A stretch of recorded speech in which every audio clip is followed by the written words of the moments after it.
Welcome to the latest edition of the Green Business Podcast. I'm Jonathan Howl, Energy Advisor for the Decarbonisation Net Zero Programme, and as usual, I'll be your host today. Now, just to set the scene, as some of you may already know, the Decarbonisation Net Zero Programme is designed to help SME businesses reduce their ongoing energy use, and we help by providing free energy audits, and we then have support for energy efficiency projects with up to 50% grant funding. So today's episode, though, is all about celebrating some of the success stories that our programme has helped provide. And today it focuses on solar PV, but with a twist. We're going to look at a recent installation carried out in perhaps a less typical location and business sector, 147 Nightclub here in Coventry. Now, those of you that have met me over the years will know that I'm very pro-solar. Likewise, at Coventry City Council, we now have over 2.1 megawatts of solar generation capacity installed across our estate. So we are walking the walk in terms of this technology. So if you're interested in installing solar PV for your business, or perhaps just want to understand more about the pros and cons of this technology, then today's session will hopefully give you some real food for thought.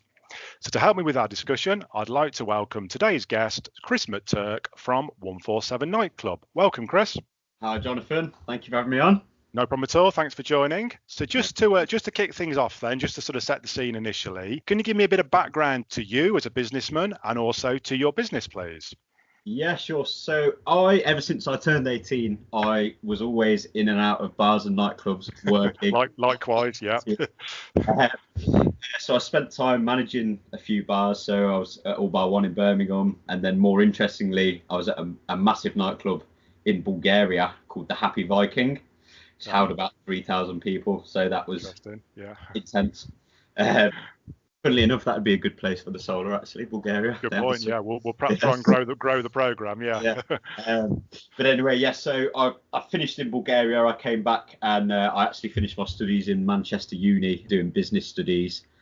I then took on family business, which is in a completely different sector. That's fire protection. And it was always a dream of mine to open sort of a cocktail bar or a wine bar or something along them lines. And I actually saw in the newspaper, of all places, that Scholars was up for sale. Scholars Nightclub is obviously a staple of Coventry nightlife. Yeah, everyone knows Scholars. So I went down to have a look and it just all kicked off from there, really. I ended up buying it.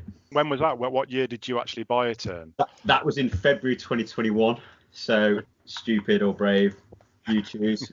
But it's worked out in the end. So the first year, obviously, because of the uncertainty of COVID and is it over, is it not, was a bit of a struggle. Even though I bought it in February, I wasn't allowed to open until May. And that was in the garden. And we had to remember the old tables of 6, sign in. I remember it well, yeah. But it actually worked out quite well, because if you remember, we had the best summer ever. Yes. In the COVID lockdown. So we had all the tables outside. We've got a nice palm tree outside. So people felt like they were in Spain. And then it wasn't until August 2021 that we actually opened as a club. Okay. Still, it was a bit of a struggle because of all the COVID-19 and everything. I think people got more used to drinking at home. Yes. Some people even built their own bars in their garden and all that sort of thing to the lockdown. Yeah. So it was hard to get people back out. Yeah, after the first year, it started picking up quite a lot, and we're going well now. Good stuff. Really interesting backstory, and it's good to see how you've turned things around after the whole COVID scenario. Which I must be honest, a lot of us kind of forgotten all about that now. We've kind of just moved on, and it kind of seems like a long time ago, really. So really good backstory. So just moving forward then to when you and I first met, which I believe was October 2023, when I came out and did an energy audit for you. I'm just keen to sort of see what was the main driver then between you engaging with us and looking at solar PV for the club. So what was the main driver for that, but also what then made you reach out for assistance from our programme? So it was always sort of a plan of mine to try and make the business more sustainable, because I like that sort of thing. I think it's a good route to go down. The first couple of years were just all about establishing ourselves, trying to make the business profitable. And then once we were into between the second and the third year, I thought it would be a good time now to try and start looking at what we could potentially do. So I heard about the Decarbonisation Programme at a networking event at the CBS Arena. Good stuff. Which is actually, I actually watched a seminar where they discussed what sort of assistance was on offer, whether you could get grants or audits or just general advice. and I actually came straight out of that seminar and found you. We had a quick conversation about whether it would be viable and what the next steps were and all that sort of thing. And I think within a couple of 2 or 3 weeks, you were out doing our energy audit. You met me at good stuff.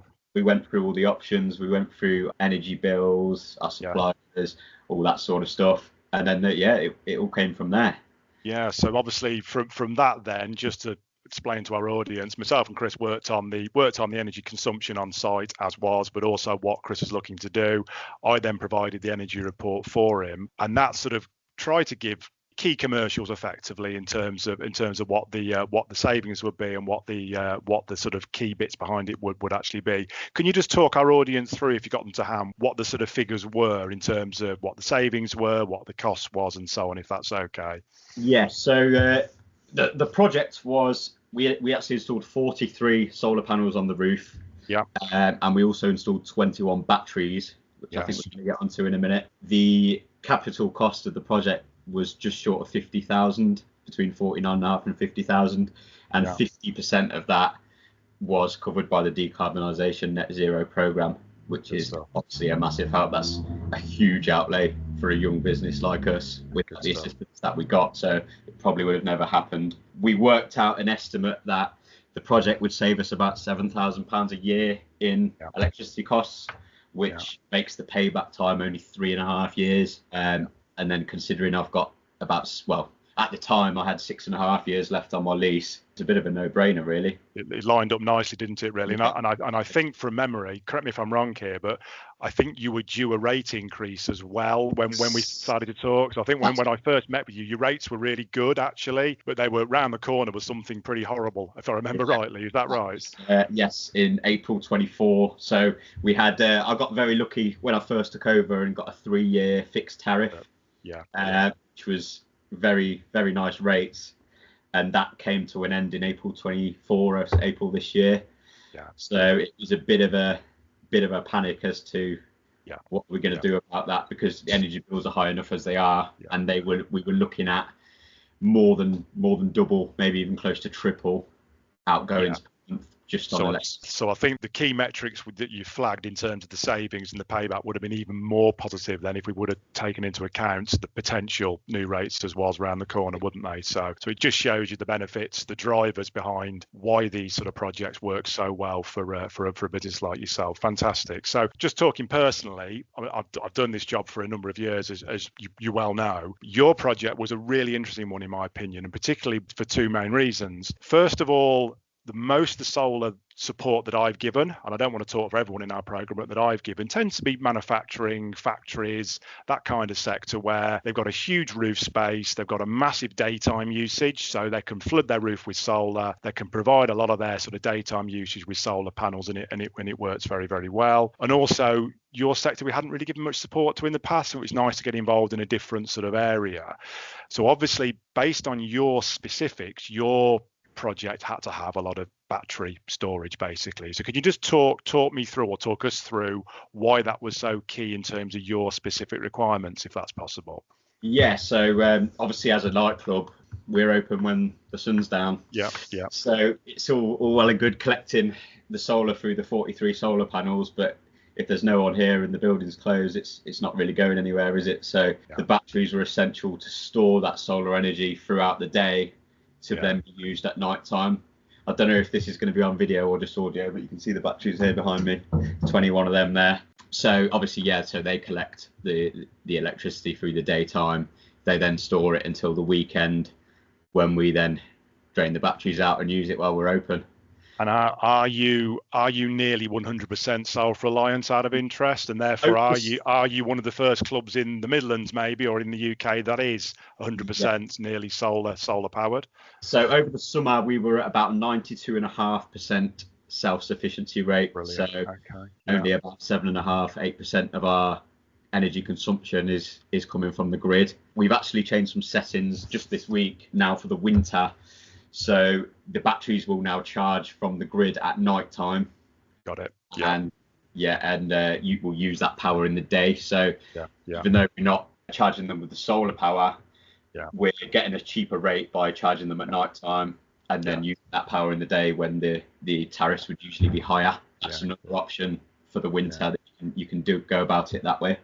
Yeah, I have seen those lower rates. You can sort of get them quite low, can't you, for your nighttime charging? And people use them a lot for EV charging as well, I believe. So that's obviously a good option to sort of get you through those gloomy. Let's be honest, it's a very gloomy day today. Get you through those gloomy winter months. So fantastic. So just I don't want to go on a negative slant here, but I think it's probably key for our audience just to perhaps look at some pitfalls maybe that you may have had. Were there any sort of issues, any sort of negative issues that you might have experienced during the project that you perhaps want to give people a warning on, or a bit of a flag of things to be aware of maybe through the process? Yeah, nothing major really. The whole process with you guys was very easy, very straightforward, and it actually all came to fruition a lot faster than I expected. Thank you. The only things I would mention were, I think, timing wasn't on our side, because we went for this install at the start of the summer when everyone else who's doing something like this probably planned it just in time for the summer. So we had a few issues with suppliers with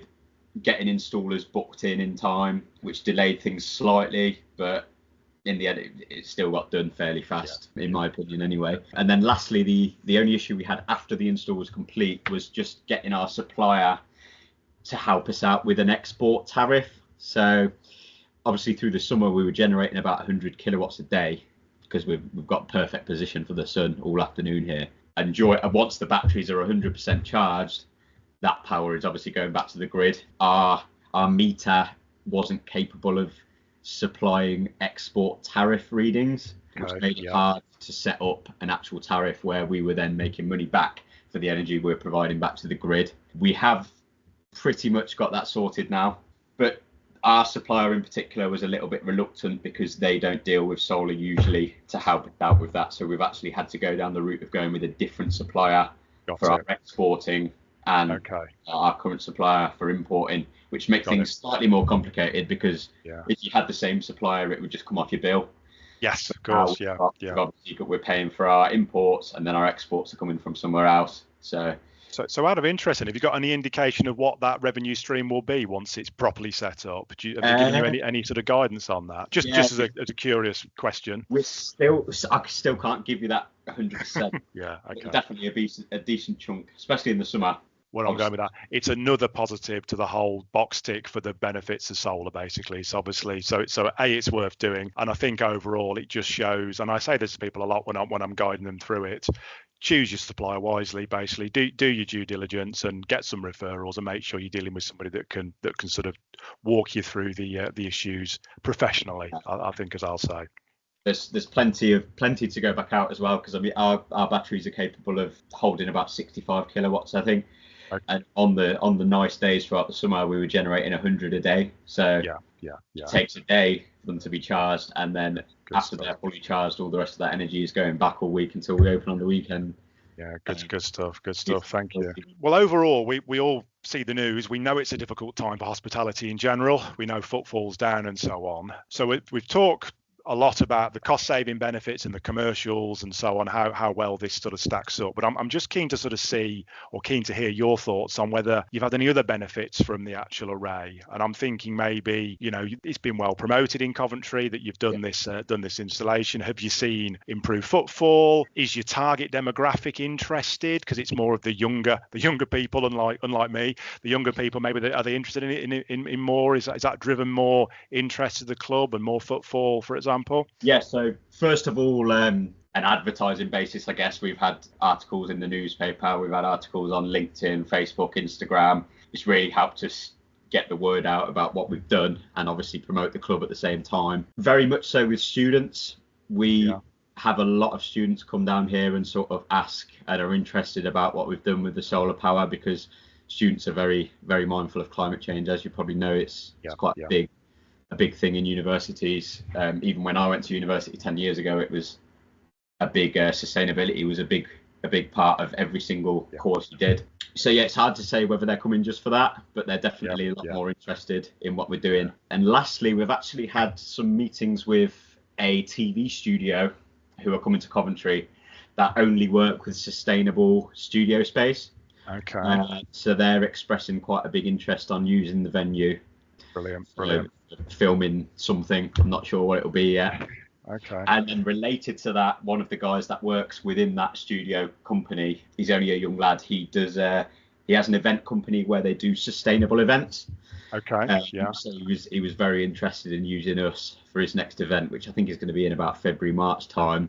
Good stuff. And he brings his own sort of biodegradable cups, biodegradable glow sticks, all that sort of thing. Fantastic. He actually DJs himself, but then he has messages going out on the microphone in the TVs around the club about the cups you are using are 100% biodegradable, glow sticks and that sort of thing. So it's at the same time as people are out to have a good time, they're getting the sustainability messages across as well.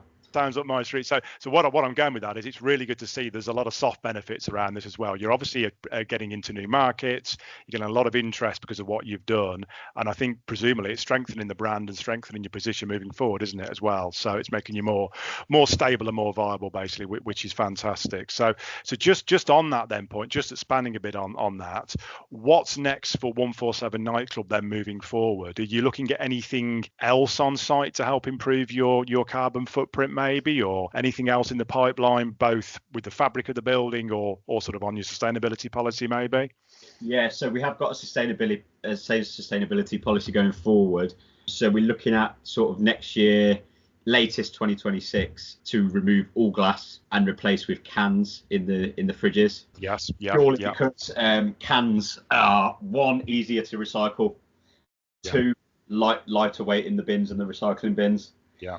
And three, they actually take less energy to cool down to a nice temperature to drink. Got it. Yeah. So coinciding with that step, we also have just started installing smart plugs into all our fridges and ice machines, salad coolers, that sort of thing. So as we're only open Friday and Saturday, we can then, I can do it from home. I can go on my app and turn the fridges off. And then on, say, Thursday, I turn them back on, ready for the weekend. So we're using a lot less energy instead of leaving the fridges on all week or having to go in and out to turn them on and off. So that's, again, with the cans now, I could probably turn them on Friday morning instead of Thursday because they take a lot less time to cool down to a nice temperature. And then lastly, it's just with lighting. So obviously you can imagine as a nightclub, we have a lot of lighting, lasers, all that sort of thing. But we're now in the process of removing a lot of the old fashioned sort of moving head equipment, which, even though they look like lights, they're actually more like projectors. Yeah. We're looking at replacing them with LED lights, a lot less energy consumption. Yeah, well, we can help with that as well, as you're probably well aware. So look forward to getting involved on that side of things as well. As you know, I can work out for you what the potential savings would be by upgrading to LED. We've got a bit of funding left, so let's pick that up after this chat, and I can get back down to site and have a look around if that's okay. I think the only thing I'll throw in at you, which I did mention when we first met back in 2023, I saw on Google some years ago about a nightclub in Glasgow that had a kinetic dance floor that had, for the audience, it was basically a dance floor that bounced a lot when people were dancing, and it then powered the lighting on site. So I'm just being a bit facetious, but maybe that's something you could look at moving forward as well. Yes. Yeah. You know what I mean? There's also one, I'm not sure if it's the same one. There's a club in Glasgow which actually uses body heat. I did see that as well. Yeah. There's two good ideas there moving forward. Thinking outside the box, that's the way to do it, isn't it, basically? So good stuff. Good stuff. Lovely. Well, I'm going to wrap up there. But look, firstly, thank you ever so much for joining us today. I think it's a really interesting case study, and I've loved being involved with it from inception. So thanks for sharing your thoughts today, Chris. Thanks for taking us through the benefits of accessing our program. So thank you. So if you found today's session of interest and you want to access the aforementioned free energy audit and potentially get up to 50% grant funding, please contact us via the link in the podcast description. We cover all of the West Midlands Combined Authority and Warwickshire areas, and we have a wealth of experience in energy efficiency, so please do get in touch. And finally, if you'd like to learn more about Chris and 147 Nightclub, and maybe even pay him a visit and have a look at his batteries and solar panels in more detail, then his details are also provided in the podcast description. I'm Jonathan Howl. Thanks for listening.